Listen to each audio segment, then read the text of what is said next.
Jonas chapitre 1. Jonas veut fuir loin du Seigneur. Un jour, le Seigneur adresse cet ordre à Jonas, le fils d'Amittai. Debout, va à Ninive, la grande ville. Tu menaceras ses habitants en disant: le Seigneur en a assez de voir vos actions mauvaises. Jonas se met en route, mais pour fuir à Tarsis, loin du Seigneur. Il arrive à Jaffa. Là, il trouve un bateau qui part pour Tarsis. Il paye son voyage. Puis il monte dans le bateau pour aller avec les marins à Tarsis, loin du Seigneur. Mais le Seigneur lance sur la mer un vent violent, et la tempête est si forte que le bateau risque de se casser. Les marins ont peur. Chacun crie vers son Dieu. Il jette à la mer tous les objets qui sont dans le bateau pour le rendre plus léger. Pendant ce temps, Jonas est descendu au fond du bateau. Il s'est couché et dort profondément. Le capitaine du bateau s'approche de lui et lui dit: Quoi? Tu dors? Lève-toi, crie vers ton Dieu. Il pensera peut-être à nous, et nous ne mourrons pas.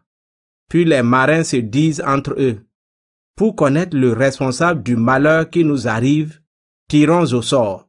Ils tirent au sort, et le sort tombe sur Jonas. Alors les marins lui disent: notre malheur vient de toi. Dis-nous, qu'est-ce que tu fais ici? D'où viens-tu? De quel pays et de quel peuple es-tu?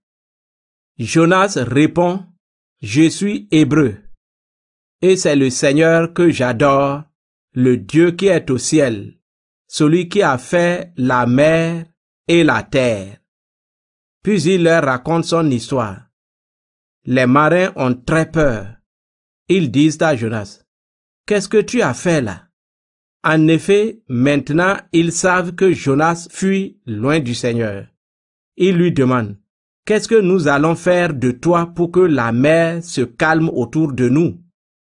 En effet, les vagues montent de plus en plus. Jonas répond aux marins: prenez-moi et jetez-moi à la mer. Ainsi, la mer deviendra calme autour de vous.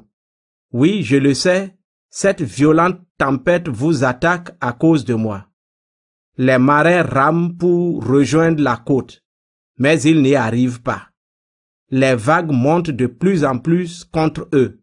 Ils prient le Seigneur et disent: ah Seigneur, ne nous fais pas mourir à cause de cet homme. Ne nous rends pas non plus responsables de la mort d'un innocent. En effet, c'est toi, Seigneur, qui as fait ce que tu as voulu. Puis ils prennent Jonas et ils le jettent à la mer.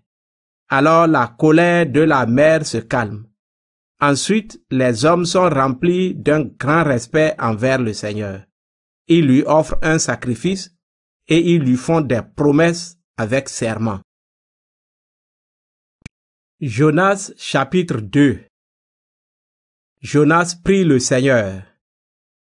Le Seigneur envoie un grand poisson pour avaler Jonas. Jonas reste dans le ventre du poisson 3 jours et 3 nuits. Dans le ventre du poisson, il prie le Seigneur son Dieu. Il dit: je suis très malheureux. Alors je crie vers toi, Seigneur, et tu me réponds. De la profondeur de la mort, j'appelle au secours, et tu entends ma voix. Tu m'as jeté dans un trou profond au cœur de la mer, et l'eau m'entoure. Toutes tes vagues et toute ton eau tombent sur moi. Et moi je dis: tu m'as chassé loin de tes yeux. Pourtant, je veux revoir ton temple saint. L'eau m'arrive jusqu'au cou, la mer m'entoure, des herbes s'enroulent autour de ma tête. Je suis descendu jusqu'au pied des montagnes. Je suis dans le monde des morts, et les portes sont fermées à clé derrière moi pour toujours. Mais toi, Seigneur, mon Dieu, tu me fais remonter vivant de ce trou. Seigneur, mon Dieu, je vais bientôt mourir. Alors je me souviens de toi, Seigneur, et ma prière monte près de toi dans ton temple saint. Ceux qui adorent les faux dieux n'ont aucune chance d'être sauvés. mais moi, je chanterai ta louange. Je t'offrirai des sacrifices. Je tiendrai les promesses que je t'ai faites. Oui, c'est toi qui sauves, Seigneur. Alors le Seigneur donne cet ordre au poisson. Rejette Jonas sur la terre. Et aussitôt, le poisson obéit. Jonas chapitre 3. Jonas obéit à l'ordre du Seigneur et va à Ninive. Une deuxième fois, le Seigneur dit à Jonas, « Debout, va à Ninive, la grande ville. Annonce-lui le message que je te donne. » Alors Jonas se lève. Il part, mais cette fois, il va à Ninive comme le Seigneur l'a demandé. Ninive est une ville extraordinairement grande. Il faut 3 jours pour la traverser. Jonas entre dans la ville. Il marche pendant 1 jour entier. Il annonce aux gens, « Dans 40 jours, Ninive sera détruite. » Aussitôt, les gens de Ninive croient à la parole de Dieu. Ils décident de ne rien manger. Tous mettent des habits de deuil, les riches comme les pauvres. Le roi de Ninive apprend la nouvelle. Il se lève de son siège. Il enlève son habit royal. Il met un habit de deuil et s'assoit sur de la cendre. Puis le roi et ses ministres donnent cet ordre. Criez dans la ville ces paroles. Il est interdit aux habitants et aux bêtes, bœufs, moutons et chèvres, de manger et de boire. Tout le monde doit mettre des habits de deuil, les gens et les bêtes. Chacun doit crier vers Dieu de toutes ses forces.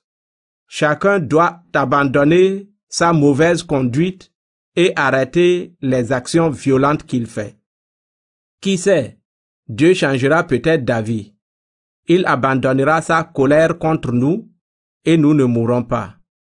Dieu voit leurs efforts pour abandonner leur mauvaise conduite. Il change d'avis. Il regrette le mal qu'il voulait leur faire et il ne le fait pas. Jonas chapitre 4. Jonas se met en colère et le Seigneur lui parle. Jonas n'est pas content du tout, vraiment pas du tout. Il se met en colère. Il fait cette prière au Seigneur.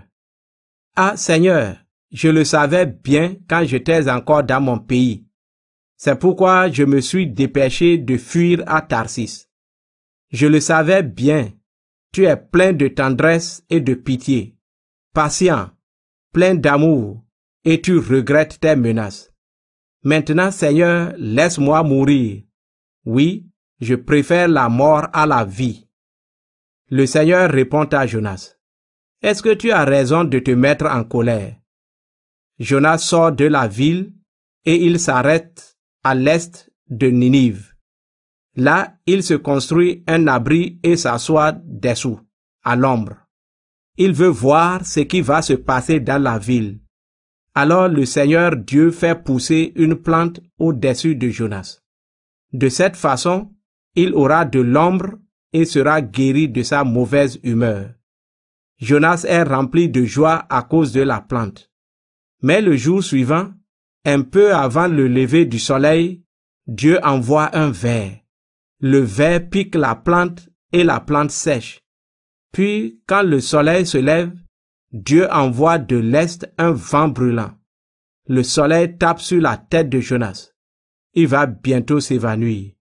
Alors il souhaite la mort et dit, « Je préfère la mort à la vie. » Dieu demande à Jonas, « Est-ce que tu as raison de te mettre en colère à cause de cette plante? » Jonas répond, « Oui, j'ai bien raison de me mettre en colère et de souhaiter la mort. » Le Seigneur lui dit, « Toi, tu as pitié de cette plante. Pourtant, elle ne t'a demandé aucun travail. Ce n'est pas toi qui l'as fait pousser. En une nuit, elle a grandi. En une nuit, elle a séché.